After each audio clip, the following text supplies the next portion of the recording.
Avadhuta Baba, welcome back to TRS. You wanted to speak about Kaali in today's episode. Yeah, one of the heart treasures of my Guru Parampara is Kaali. How different is your path than the Aghora path? They're all dangerous paths. You are invoking Shiva and Shakti in very fierce form and you are trying to acclimatize to their environment. So you go to a smashana. But why don't you make your own heart as smashana? Burn all your desires. You are a Aghori then. Hanuman, we've not spoken about Hanuman at all. Yeah, he had the Siddhi of Kaali and Lalita Tripurasundari. That was a power he got to vanquish Indrajit. Indrajit was actually more powerful than his father, Ravana. Do you think there's going to be a rise of stronger sadhana pathways in India in the coming 5 to 10 years? Yes, because there is a spiritual fish market of a lot of fake gurus. It'll at least lead people somewhere, if not the end. Where it will lead. Instead of taking me home, you will just drop me to the next station. And I have still 9 more landmarks to go. Is there a place in India that your heart really wants to go to where you've not gone yet? 2 places. One eternal Vrindavan, which is not accessible by human beings. The other is the earthly Vrindavan. Both are like coexisting with each other. As in where the physical Vrindavan is, there also exists. Yes. You read about the Balenciaga controversy. You know, Honey Singh is a singer in India. A video came out of him saying, Balenciaga kabhi nahi pehna, ye gande log hain. So, the Western world, they have got this demonic entity ruler, that Illuminati, Freemason, they worship. Even now, kidnapping and torturing babies and drinking their blood. You saw how the demonic their costumes are?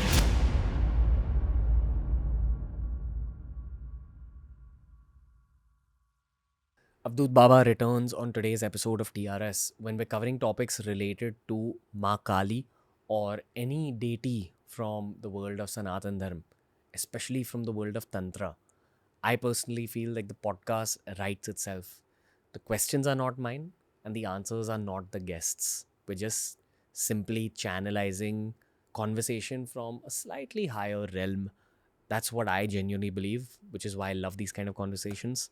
They go on all sorts of tangents, but we require an expert from the field of Tantra and Sri Vidya to actually enable these episodes, which is why Avadhuta Baba returns on the Ranveer Show.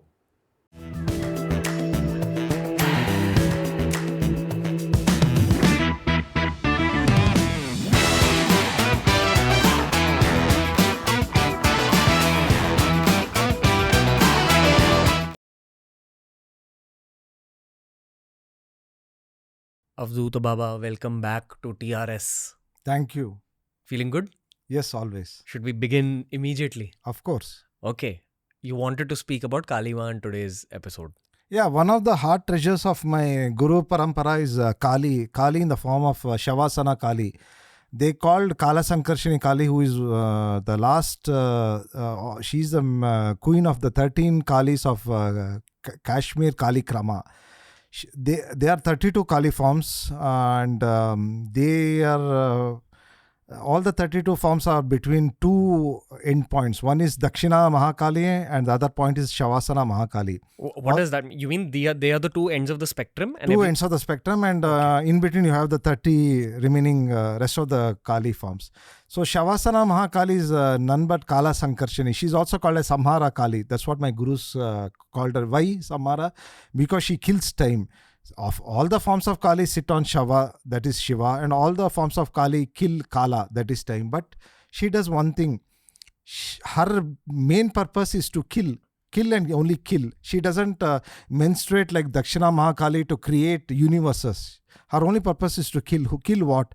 She brings about Maha Pralaya by destroying all the creation first and then killing the Adi Purusha of the Vedas, that is Lord Narsimha, and then killing her own consort Sadashiva. It all takes a nano fraction of a second or the time it takes to frown on eyebrows. So what is that purpose then to do her sadhana when she's going to kill you?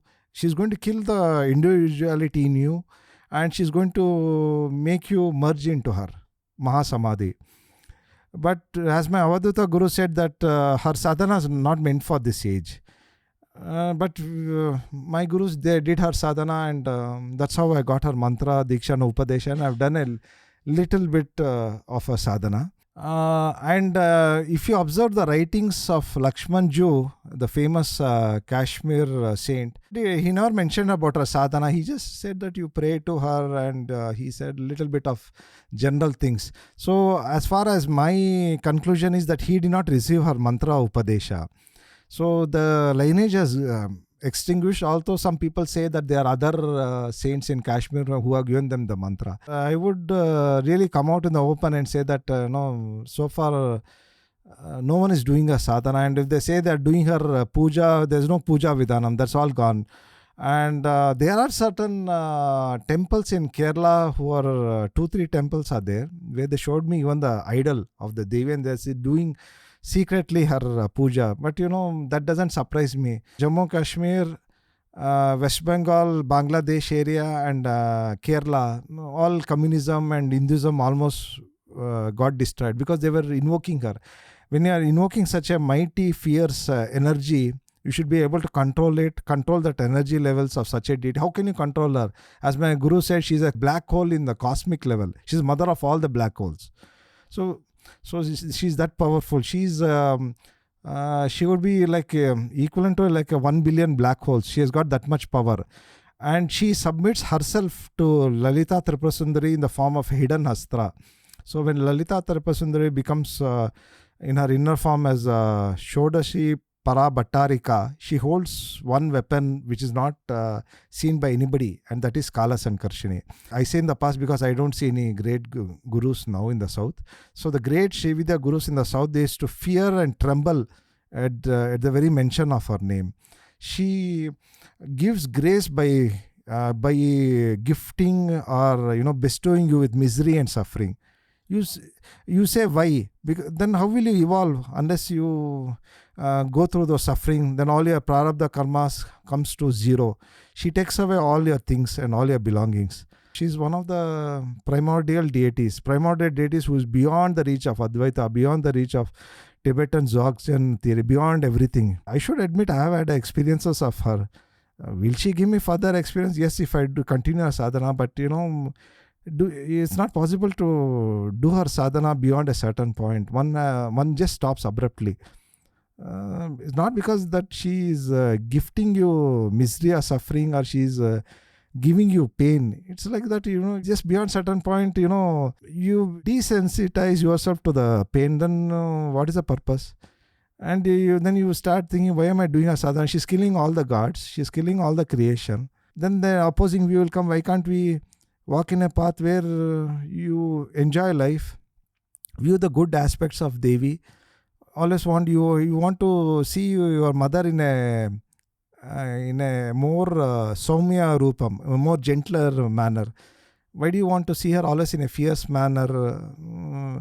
A human mind is not conditioned to reach that state, the highest state of detachment, that is Vairagya, which only her concert has got Sadashiva and none else. So such is the glory of my Guru Parampara, that treasure is there. We hold that very proudly. What is the name of this form of Kali, sir? It is Kala Sankarshini. Kala Sankarshini. And my Avadhuta Guru called her as Shavasana Mahakali, and my other Guru called her as Samhara Kali. And she has got a technical name as Mahabhairava Gora Chanda Kali, Mahabhairava Gora Chanda Yogeshwari. So she has got various forms. The Mahabharata, one of the characters, Jayadratha, he did her sadhana a lot. Then you can say why when you do Kala Sankarish sadhana, if you have become a Siddha Purusha, even Krishna, Lord Krishna, Parabrahman, Krishna cannot even touch you. Then you can say why this character got killed. But it's all infallible. When you're doing sadhana of such deities and you get their, catch their cosmic attention and get their energy and grace, if you develop ego, then they will strike you down. For them, bestowing, moksha for you is like killing you for your own good. So they just stop that. So, when a sadhaka thinks that he can indulge in his evil activities just because he's got the grace of a particular swarupam of Devi, then he's mistaken. Why did you mention this form of Kali at the start of this episode? No, it is very auspicious because very mention of her name, the evil entities run away. Evil energies are dispersed of. And whoever listens to that, my will is that whoever listens to her name on this podcast, let their negativity, let their evil presence around them be temporarily displaced. Nothing can be permanently destroyed or eliminated. Everything is temporary. See, even Kala Sankarshani, she kills all the deities, but again they are reborn in the next very second. So that second of time is like a Mahapralaya for the rest of the creation.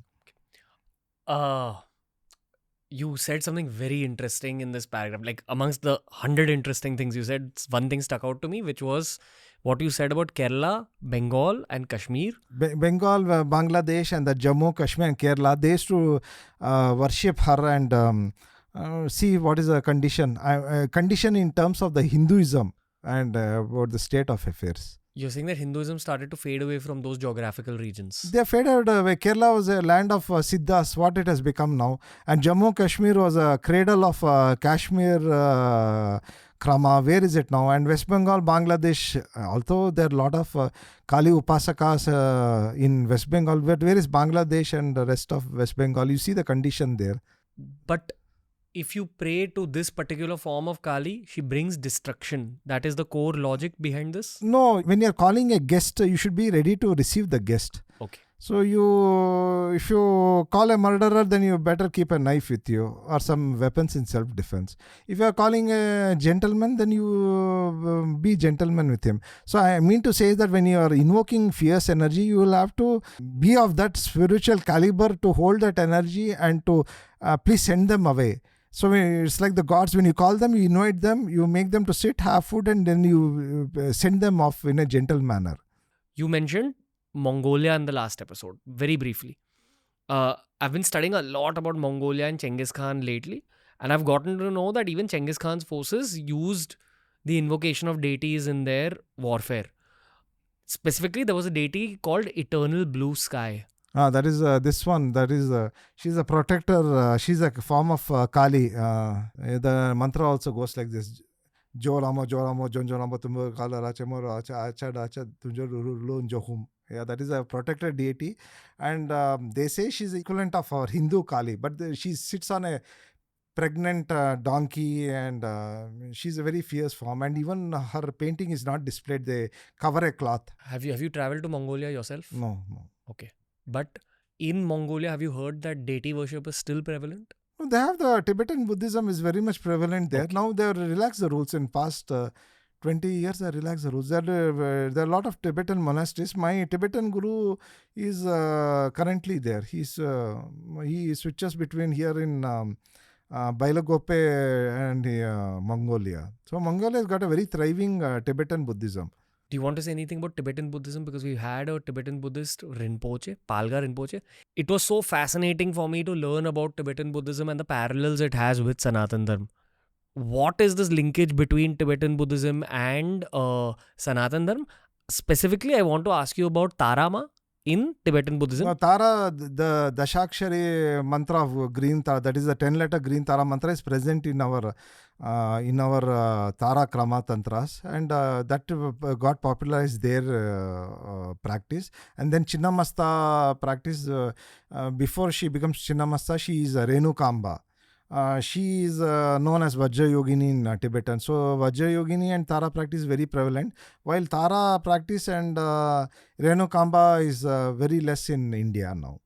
And if you go very deeper into their aspects, they are completely antithesis of against our Hinduism. They don't, like, they've set up themselves in such a way to show that they are very dissimilar, but there are a lot of commonalities. Okay. We have a Tara in Hinduism also. Yeah, that's Tara, one of the Dasha Mahavidyas. When you are talking about the Buddhist Taras? No, it is not. They call it as Buddhist Tara. See, from Kashmir, one of the 21 forms. There are various versions of how the 21 forms of Tara. So one version went from Kashmir tradition. He was a Hindu saint, and then we have Tara Krama, that 10-letter Tara mantra, they call it as green Tara, and they say that's the main Tara, and they do. In fact, that green Tara, they consider her as a mother of all the deities. Some way or the other, the deities are connected to her. I have a Tara Murti at home, which I feel connected to. It's a white Tara, and I have a green Tara poster. What's your advice to a fellow Sanatani brother about this? No, I received the Green Tara Mantra much before I entered in the Sri Vidya path.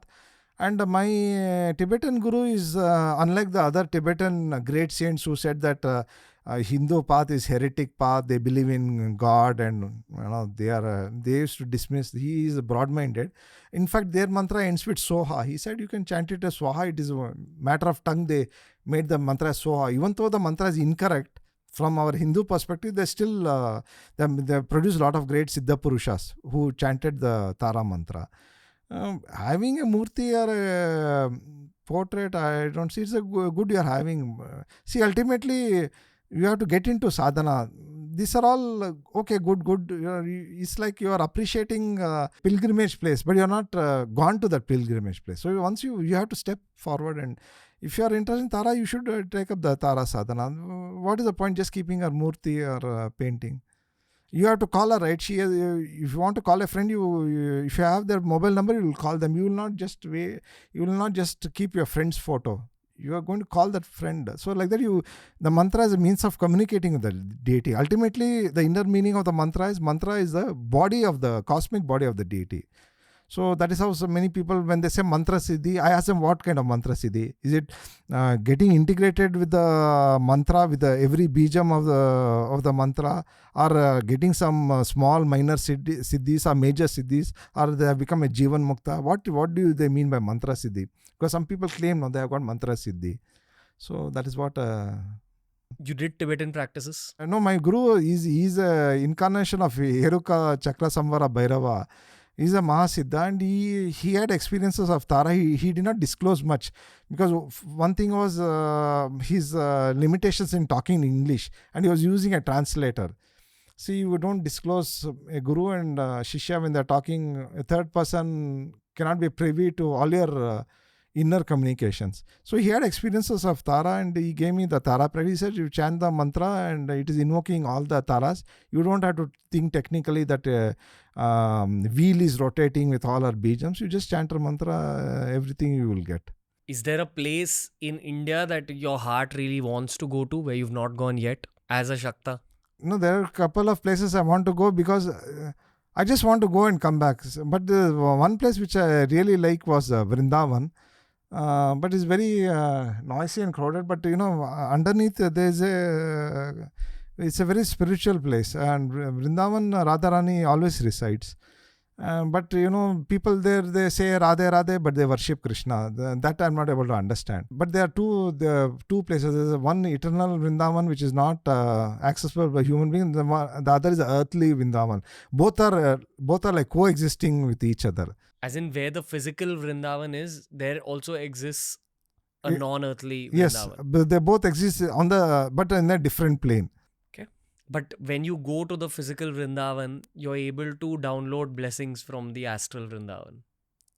No, I don't have to go to Vrindavan to download the blessings, right? I invoke her as Hladini Radharani. Hladini Devi is the innermost, most secret aspect of Radharani. It is said Krishna himself gets only the glimpse of Padukam of Radharani. But when she assumes the form of Hladini, he is not able to see her.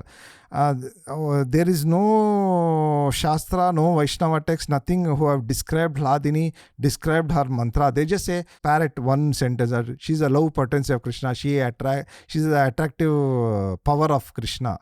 But she is much beyond that. Hladini, and that is one of the treasures of our Guru Parampara. My Guru was a Amsha of Hladini Devi, and his inner concept was Hladini Radharani. So I received the mantra from him. And Hladini Devi she is still present, but she is beyond everything. Even the gods cannot have access to her. And my Pitam is called as Hladini Pitam.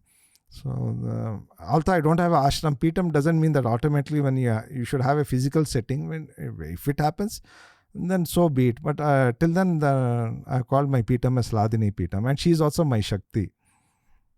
When devotees go to Vrindavan, the mindset is to go to the different temples, maybe interact with, evolved souls there. I would like to know what you do when you go to Vrindavan. I went there only once. That's it. I'm supposed to make another trip. You unless if you have a spiritual eye, you can't make out who is evolved soul and who is not evolved soul.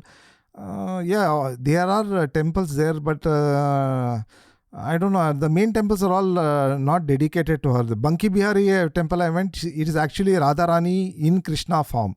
And in that form, she's very indifferent. And I felt a bit upset when I went there, because I was thinking, why she's treating me like that? I'm being pushed in the crowd and I'm being treated, I have to wait in the queue. Then I got the answer. I was reading somewhere that Ramakrishna Paramahamsa, when he went there, he said that deity did not... did not respond to him, but he responded to the deity. He was so overwhelmed by seeing that lovely form. Actually, Banki Bihar is not Krishna; it is Radharani in Krishna, in Krishna's form. So one has to see him as her. But they say Radhe Radhe and then they worship Krishna. If you say Radha and Krishna are of the same substance, then why don't you worship a Radharani idol? That is my counter question. Then I went to Barsana, where the birthplace of Radharani. But Barsana, she never took a physical birth, and she never married some Gopika, as they say, and she passed away. The Barsana is a place where she introduced the idea that she, in the form of Radharani, is a primordial Shakti of the universe. As to the human being, she introduced that idea there. So in Vrindavan, I did a homa in a place where very close to Gopaleshwar. That is a very vicinity. There's a South American guru. He is a direct disciple of Prabhupada, but not part of the ISKCON movement. And we had a friendly argument. Like, he was saying that Krishna is great, and I was telling only Radharani is great, because I'm a Shakta, right? We see only her and not him. So, but he was very open, and in his ashram premises next to Gopaleshwar temple, I did the Havan there. That it is said that spot is a place where that vicinity is where that rasalila happened. But the Maharasalila did not happen on the earthly plane, and people have got very wrong notions of the rasalila. They say that he was dancing with 1,000 millions, depending upon what text you read, millions of beautiful gopikas. It was not so. It was like all in the spiritual plane, and each saint, many saints, they say just ignore that Rasalila and concentrate only on Krishna, like Swami Vivekananda says. But the Rasalila is not what the human conceive it as. It is not some Kaulachara ritual, the secret ritual, or it is not some love making in a cosmic plane. It is not so. It is something more, much more deeper meaning is there. But it's not our fault. We humans immediately perceive the outer meaning, and we don't dwell more into the inner meaning, and that is very sad. But it was very significant place which I visited. But the earthly plane of Vrindavan is nothing. The one has to access the other plane. That is How do you access? It's only through means of doing your Tivra Sadhana and having Anugraham of your Guru. That is the only way. There is no other shortcuts. So back to episode 1, that you begin your sadhana, you begin practices. It's all destined. Before I used to feel a bit upset and feel bad when I used to see some genuine seekers taking refuge under a fake guru. And then I understood, it's all destined. They have to evolve, so they have to start from somewhere. How do you identify a fake guru? No, I can do that. I can identify by just if you mention their name or show me the photo, I can make out it is fake or is unrealized. He may be genuine but unrealized or fake. That I have got that intuition, because I also interacted with my gurus in the past. Then I have read the Shastras and my own sadhana. You develop that spiritual eye for that. But other people, it's very difficult for me to tell. When I see, I know he's fake. But I don't try to take names. Then you get into this, you may be free in the divine law, but you can't escape from the human worldly plane of law. They can put defamation suit or anything. So I don't take names. I know they're fake, but what to do? Leave it. If they want to get guided, let them be comfortable. I am having a bit of a blockage about questions. Yeah, see, questions lead to questions. When you are when you reach the state of no questions, that is the best state, because that's how Dakshinamurti, the four sons of Brahma, they kept on asking him. It went on for yugas and yugas and yugas, and then he was answering to all their questions, dispelling their doubts. Then finally he became silent, and in that silence he killed their mind. So all the four sons became silent. And one of the sons, Sanat Kumara, is that all the four sons were great Srividya Upasakas. No question. This doesn't happen to me at all on the show. I'm really enjoying sitting in front of you. I'm enjoying your presence, sir, honestly, because I know that there is an energy behind you also that's like speaking through you. So days like this, as a podcaster, it comes very rare. These are the blessings of my own journey that I get to like talk to you guys. No, but I am thankful for the kind compliments, but I don't feel happy, or my ego doesn't feel happy about the compliment. I feel I'm doing some service, and you have given me an opportunity to talk about certain subjects and also talk about my gurus. So I feel a little bit of gratitude that you have given me that platform. But do I feel happy about the compliments? No. Okay. Yeah. What is the meaning of the mala? See, they always say in the beginning of the sadhana, one must always use a japa mala, sit in one place, stick to one time, so that you have a discipline and you go about doing it. Japa mala is just a tool, is a very useful tool for sadhana. Since it's 108 in number, it also corresponds to 108 chakras. It corresponds to so many things. I don't have to repeat you as well. The information is there. Japa malas also are in the hands of a very advanced Srividya Upasaka. Japa mala is nothing but the Matruka Shakti, not Matruka Shakti of the Divine Mother, Matruka Shakti of his own Kundalini Shakti. Like a storage of your own Kundalini, in some ways. If I reword it, I would rephrase it, I would say it is the verbalized expression of your Kundalini Shakti. How different is your path than the Aghora path? No, my Avadhuta Guru did Aghora Sadhana. He did even that Aghora Dakshinamurti and Aghora Dattatreya. They're all dangerous paths. All the acharas are included in Kaulachara. The only thing I don't like about them is, who would like to go to the smashan, eat some human body, and then, don't take bath and, do all the other things. You don't have to go to the extreme. What one has to do is that his mind has to be free from all the limitations. For that, you don't have to display yourself in that kind of manner. You should be an Aghori in your inner being.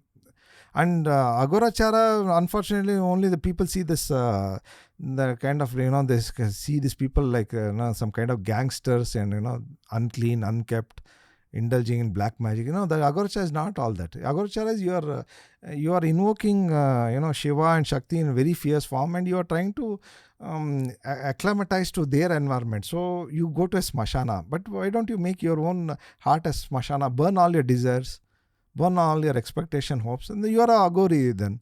Only no one will identify you unless if there is a...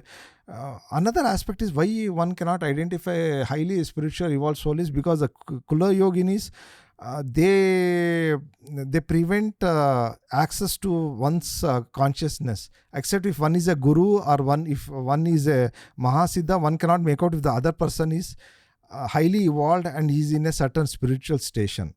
So they actually immediately they put blocks so that no one can have that psychic intrusion into their spiritual personality.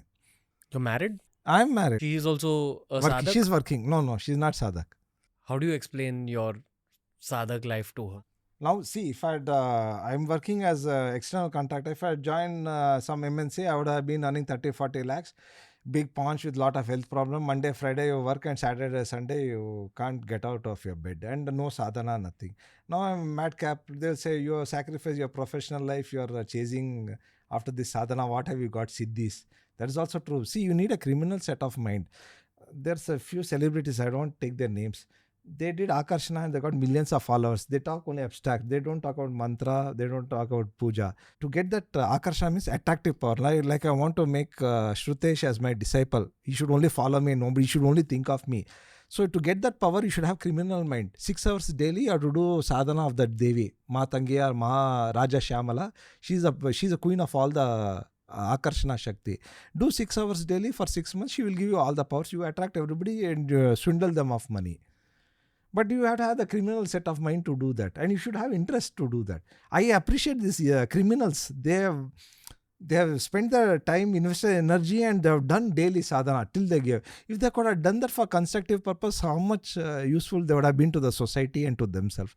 Now they're not useful to themselves. Society also, they're cheating. You're saying these people are portraying themselves as gurus? Yeah, and they got so many lakhs of followers, so many big ashrams. You would talk to them anything about any devata, they'll talk some abstract topic. But they rule the roost. Let them enjoy their karma, and they will go to hell. Give people diksha in your path? Yeah, I give. But I'm very traditional, and I give only diksha when Devi tells me to do. Otherwise, I don't give. I gave to one girl the supreme mantra of Paravidya of Kashmir. She's not able to pronounce it a single bija mantra, single letter mantra. But when I saw her face, I had to give that mantra. She doesn't understand the magnitude of it. What do I do? You had to give the mantra because you were instructed by the Devi? Got it. That this person needs it. No, but she's not even able to pronounce a single word of the mantra. But maybe Devi has her own plan with her. No, but that person also should be ready to put small effort, right? You can't chant one word of the mantra, one letter mantra, and you want, can you chant 10 words? One letter mantra. When someone gets diksha in your path, at that starting stage, how much time do they have to give per day? No, I don't put I only expect that people should do their sadhana. When they're free, they should do their sadhana, and the basic rule is don't harm or injure others. You can harm or injure others. Who? Once you begin sadhana down a path, because you're accumulating spiritual force. But you will incur bad karma, and I as a guru will not take a bad karma. I'll say you go and suffer, jump into the well. Practically speaking, how does one cause harm after being on a It's path? all ego play, no? See, there was one famous guru, Srividya Guru in Kerala. I don't want to take the name, very nice person. He had a lot of bitter critics. He was very famous guru. He got his own friends became his critics, and he did mantra prayogam to attack them in a psychic manner, and he had to suffer. Most of his life he spent on the hospital bed, but still he was such a evolved soul. He used to see the Divine Mother walking in person to the next to his hospital bed, and he used to salute her, tell her, "Oh Mahashodasi, come." People used to wonder where they're searching for her. Who is this lady? See, the problem is the more sadhana you do, the more you advance, you get some powers, or you attract attention of the public. Then you feel very, that ego is there. No, that ego is like a devil. That's why they say, no, Bandasura is nothing but the ego in us. Bandasura is not some separate demon who was killed by Lalita Tripurasundari. Bandasura is our own ego. But even in spite of giving all this lecturing, if when I go and abuse somebody, then it's all ego play. You forget momentarily because it's the ego. Unless the ego goes, if the ego goes, then the play is over. Then the entire world vanishes. There's no podcast, there's no Ranveer, there's no me. Duality dies when ego dies. No, it's even much beyond that. It's Mahashunyata. Nothing is there. It's better now than to experience happiness and then to experience pain. Because they say, no, it's like a wheel. One comes up, then the other will also come up. One goes down, the other will come up. So it's always like that.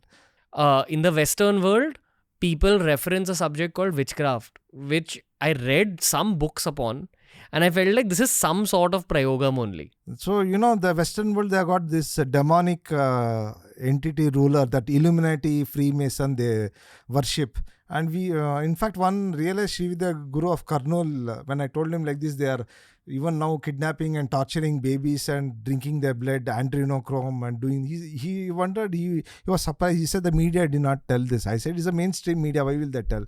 Then he said, you do a prayogam of Ugra Devata. I did, but I don't know, let's see. Most of them are conspiracy theories, which I dismiss. Some of them are coming true. But no doubt there are evil entities are there.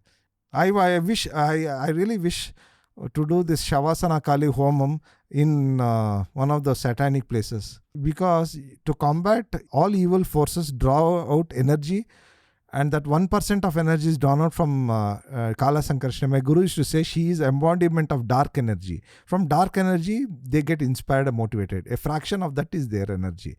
So I wish, I don't know when that will happen. By that time, that evil movement would have been killed off. But if it ever happens, I want to do a homam right in the heart of their place. Of course, in secrecy. Do you have a geographical location in mind?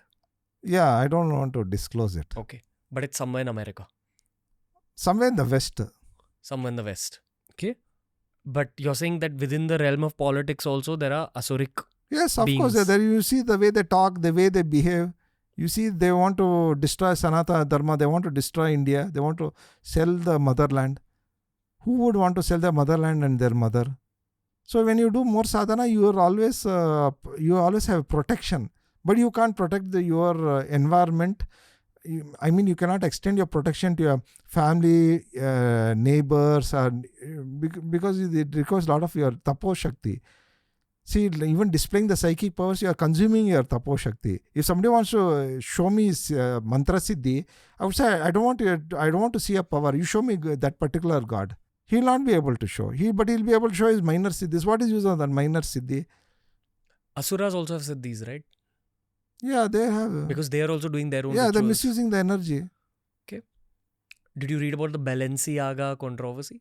You know, Honey Singh is a singer in India. So a video came out of him saying, I will not buy any Balenciaga clothes. Yes. You saw how the demonic the costumes are. Got it. Who will care? They will make a choice to buy what they want. What can we do? What's your message for people who just want to stay in the light? Light of what? Dharma. No, but see, there's a famous saying in Kavalachara, adharma is dharma for us. See, what is the definition of dharma? What is correct? What is correct for you may be bad for others. See, what is prohibited in India may not be prohibited in Saudi Arabia. So even that, how do you construe what is good and bad? Dharma is subjective. Yeah, but what I would say generally dharma means be good and do good. But of course we are kaulas. If somebody wants to do bad, I will retaliate. Okay. Why should I offer my other cheek? You slap me, I will slap you back. I might not literally slap you back. I might use my mantra siddhi or mantra prayoga or pray to God to punish that person. I will not take that slapping. I will retaliate in the manner that I choose. That is how we are. You know, sir, we're almost at the end of this episode. Wanted to keep it short consciously because I feel like your words give me a lot to think about, my guys a lot to think about, and the audience a lot to think about. So this is a Kalima themed episode. I'm surprised that all this kind of talk about the Illuminati and all is coming out, because in these episodes the content that actually reaches the audiences is what's meant to reach the audience. But you know about Kaali, they say, I have had that vision, this vision, I have seen her in this form, that form. My question to that is, you experience her in yourself. That is a different ball game altogether. Seeing Kaali, which is very momentary, in the form which you expect is different than experiencing Kaali as yourself, and which is more different than experiencing Kaali as in Ichcha Shakti. What is the Ichcha Shakti of Kaali? Is to when she's in menstruation, to create universes and gods and goddesses, and in the other time, in a normal time, is to kill that time. So that is the highest state one should achieve. Because having a vision of Kaali either through the spiritual eye or on the spiritual plane or in the astral plane or in the material plane, what is the proof that it is not hallucinating or it is not born out of wild imagination or out of intellectual conclusions? Somebody has to validate that.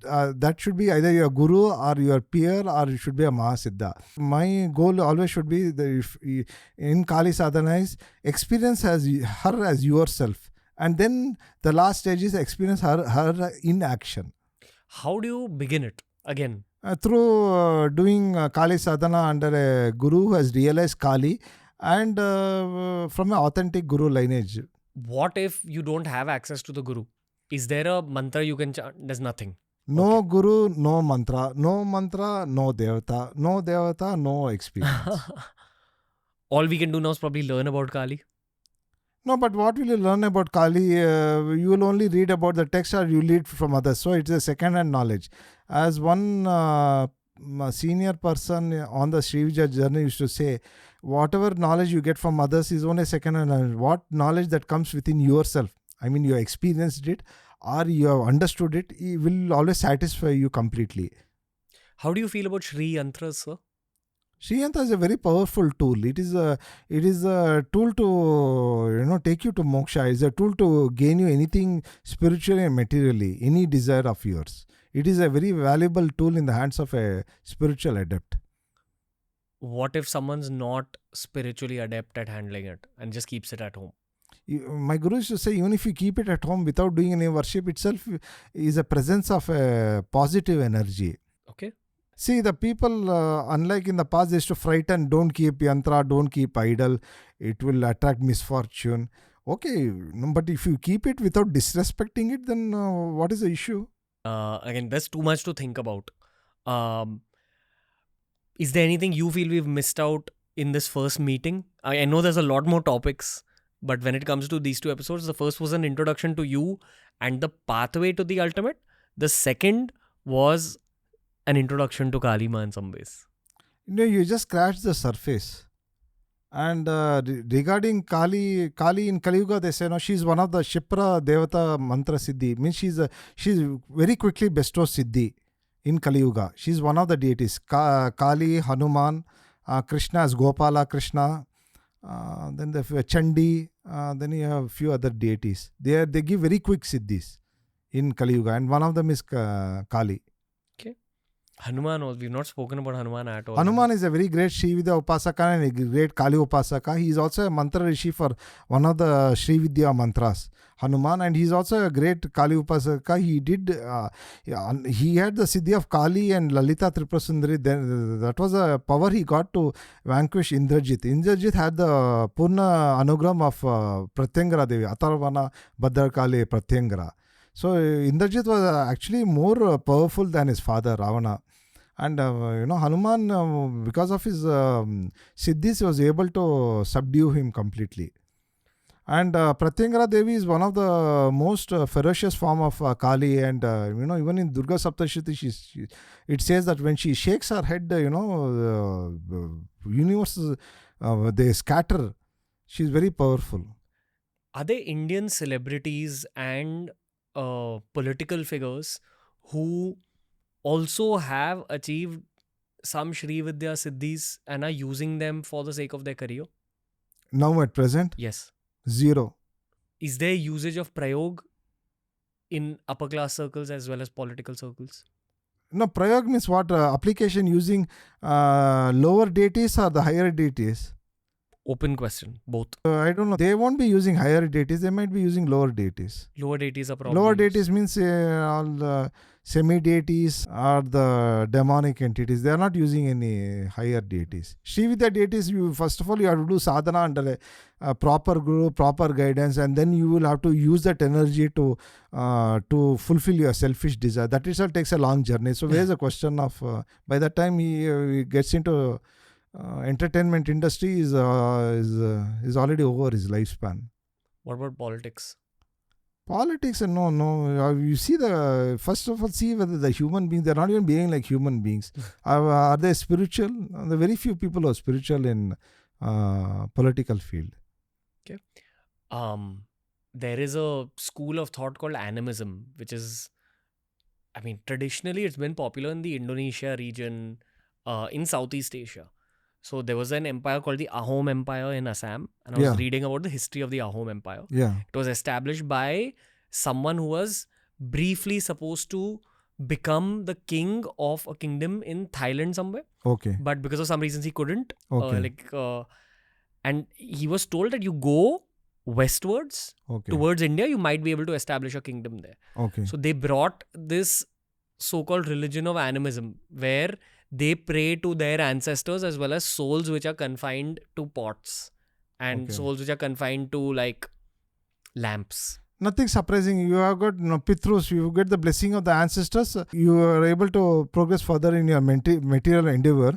And about souls confining, that is black magic. That is prevalent in some parts of India. India also? Yeah, this is prevalent from the beginning. You can confine... Yeah, confine some souls and then do the black magic. Can you also confine lower deities? Like, have you seen the movie Aladdin, the Disney film? No, he has that genie. If a Srividya Upasaka is really great, he can even kick Shani Graha. What does that mean? Means he will use him as a football. the Saturn, Shani, whom astrologers glorify and people have fear, even the gods have fear, he will use him as a football. You enjoy astrology? No, it is intuition, but it plays havoc. The readings goes havoc in the life of a serious sadhaka because the predictions won't come true. Because if you are progressing very fast in Shividya path, they will not be able to predict very accurately. It will go topsy-turvy. So the final advice of this podcast is find a legitimate guru and learn the legitimate pathway to the divine. Else, pray. Yeah, that's what I want to ask. Pray regardless of your circumstance in life. Ignore the negativities. Pray. Do you think there's going to be a rise of stronger sadhana pathways in India in the coming 5 to 10 years? Yes, because there's a spiritual fish market of a lot of fake gurus. It'll at least lead people somewhere, if not the end. Where it will lead? I mean, some kind of spiritual progress at least. Instead of taking me home, you will just drop me to the next station. And I have still 9 more landmarks to go. Okay. All right. Avadhuta Baba sir, thank you for being with us today. So it's 2 very memorable episodes. And this is not the last time we're meeting in life. I hope so. No, 100%. Thank you for your presence and time, sir. And also thank you for giving me a platform for sharing a little bit of information. No, our pleasure, sir. Our pleasure. You are going to create a tsunami on the internet, I can promise you that. I hope so, in a positive manner. Yeah, same. Thank you, sir. Lots of love. Thank you. Om Tat Sat. Om Tat Sat. That was the episode for today, ladies and gentlemen. Please let me know what you thought of this episode with Avadhuta Baba. We know you love Rajarshi Nandi as well, but it's very crucial to gain all sorts of perspectives from the world of Sanatan Dharma. We'll keep seeking out powerful guests just like Avadhuta Baba. Please help us by recommending guests in the comment sections down below. Personally, I would love for the guests to be people who've not made their debut on the internet yet. I feel like a lot of people from the world of Sanatan Dharma end up going on too many podcasts, and eventually then there's nothing left to explore with them on these kind of episodes. So we are on the lookout for guests who are genuine practitioners from the world of Tantra, who've not been explored correctly on the internet yet, and who have a lot to give our generation and the generation that will follow, which will be much more immersed in Dharma, which will be much more immersed in Tantra practice. This was a special with Avadhuta Baba. He will return on the show very soon. But until next time, guys, send in your feedback, send in your guest recommendations. Ranveer and the team will return very soon.